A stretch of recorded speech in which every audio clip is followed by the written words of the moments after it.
With the extent of the time period we are researching, it makes it hard to talk about laws as they were constantly changing.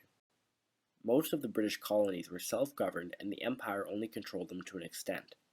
The British Crown did have some laws that they applied to all colonies and also some laws that they just applied to a select few colonies or places. For example, the American colonies rejected the British tax on them, which then, in turn, started the American Revolution.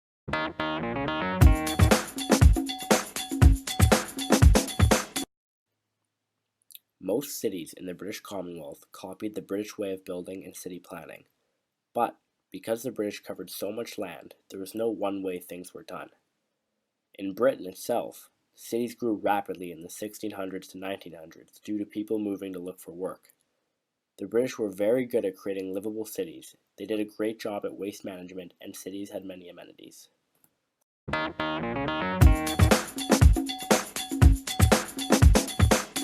For most of the British Empire's existence, they were governed by a democracy and a monarchy who held limited power. The British Empire allowed their colonies to rule for themselves for the most part, with a few laws they put on certain colonies.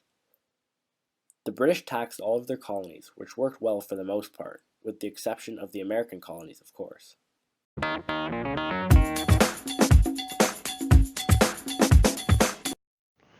From the 16th century and to this day, the British Empire's social status relied on a class system that would categorize what group of people that you belong to. The class system in the British Empire had three general social classes, which include the lower class, the middle class, and the upper class. The lower class consisted of peasants and farmers and were treated unfairly. The lower class were poor and only paid a limited amount of money from the amount of work they did for the upper class. The middle class consisted of average citizens such as craftsmen, landowners, and military officers. Middle-class residents had a decent amount of money and didn't have too many problems. The upper class consisted of nobles, priests, and the royal family. The upper class were the very top of the country. They were rich and wealthy with expensive clothing, utensils, and food, which they ate a lot of meat. To determine your social status in the class system, it always relied on what family you were born into.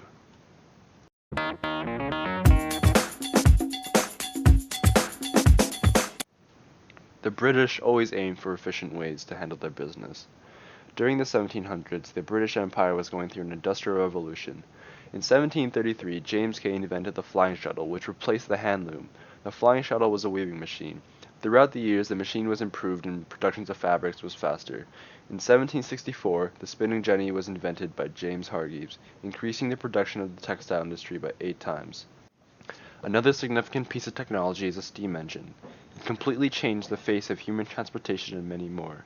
Before the steam engine, people used wood and coal as fuel. Wood and coal caused many downsides such as bad gases, health concerns, and it was non-renewable. James Watt invented the steam engine, which was later implemented onto the train. Railways made easy transportation and were made across Britain and in their colony, which was later named Canada.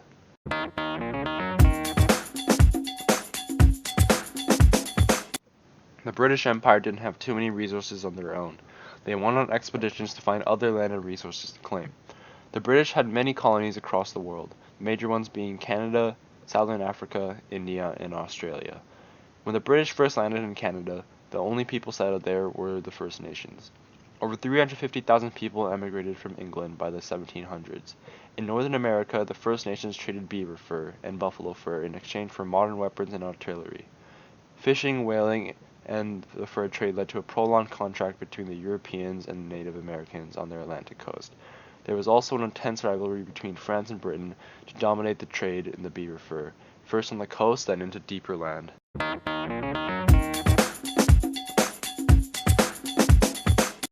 In early Victorian England, many children grew up not learning how to read or write, and there were often 70 or even more students per class. The teachers were extremely strict, and the students usually learned by writing things down or chanting them until everyone said the chant perfectly. So, in the British Empire, schools were not always free. Until 1891, schools had to be paid to go to. While Queen Victoria was in power, she made many improvements to the education for children, especially lower-class children. In the British Empire, there were many different types of schools to attend to, such as apprenticeships, parish schools, church schools, and public schools. A person taking an apprenticeship would usually take it for about 7 years.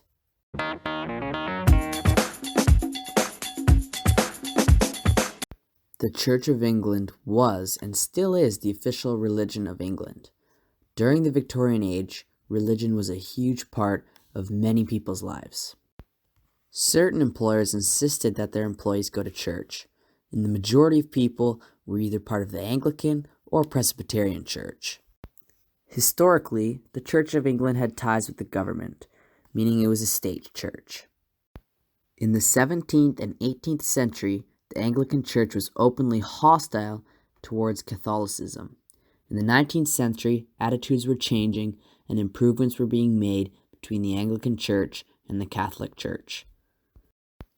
A census that took place in 1851 revealed that of nearly 18 million citizens in England, 5.2 million of them attended the Church of England, while 4.9 million of them attended other Christian places of worship.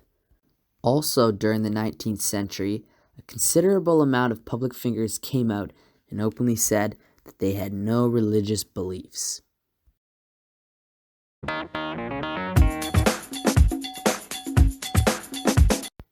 Britain made its first major efforts to initiate overseas settlements in the 16th century. Competition with the French accelerated during the 17th century, which resulted in initiation of settlements in the West Indies and North America. From the leadership of James Wolfe and Robert Clive, the British Army obtained Canada and India, which are two of the most important parts of the British Empire. Conflicts between the British and French colonies occurred often in the first half of the 18th century. However, the Treaty of Paris of 1763 ended the 7 Years' War, leading to the British becoming dominant in Canada. Over a decade of economic restrictions from the Americans led to Britain becoming fully convinced they were pro-French and anti-British. The British had little interest in fighting a war with the Americans, and their only goal during the war was to keep the Americans from taking any Canadian land. The British imposed economic blockades on the Americans, causing their economy to collapse.